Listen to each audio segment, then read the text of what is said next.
C'était en mars 2020. Les rues étaient vides, les magasins fermés. Les gens ne pouvaient plus sortir. Mais le printemps ne savait pas. Et les fleurs ont commencé à fleurir. Le soleil brillait. Les oiseaux chantaient. Les hirondelles allaient bientôt arriver. Le ciel était bleu. Le matin arrivait plus tôt. C'était en mars 2020. Les jeunes devaient étudier en ligne et trouver des occupations à la maison.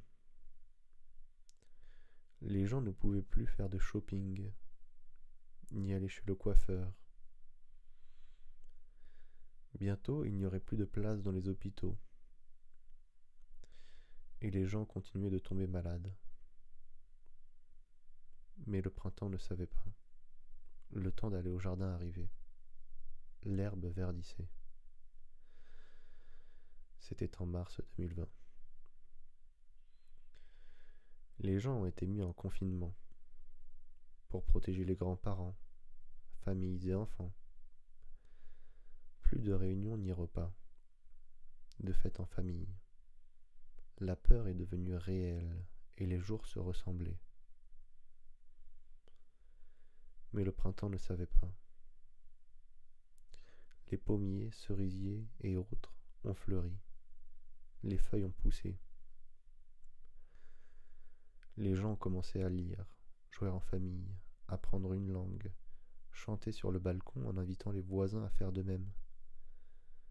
Ils ont appris une nouvelle langue, être solidaires, et se sont concentrés sur d'autres valeurs. Les gens ont réalisé l'importance de la santé, la souffrance, de ce monde qui s'était arrêté, de l'économie qui a dégringolé. Mais le printemps ne savait pas. Les fleurs ont laissé leur place aux fruits.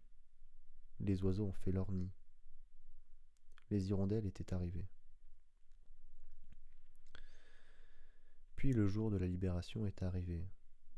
Les gens l'ont appris à la télé. Le virus avait perdu. Les gens sont descendus dans la rue. Chanter, pleurer, embrasser leurs voisins, sans masque ni gants.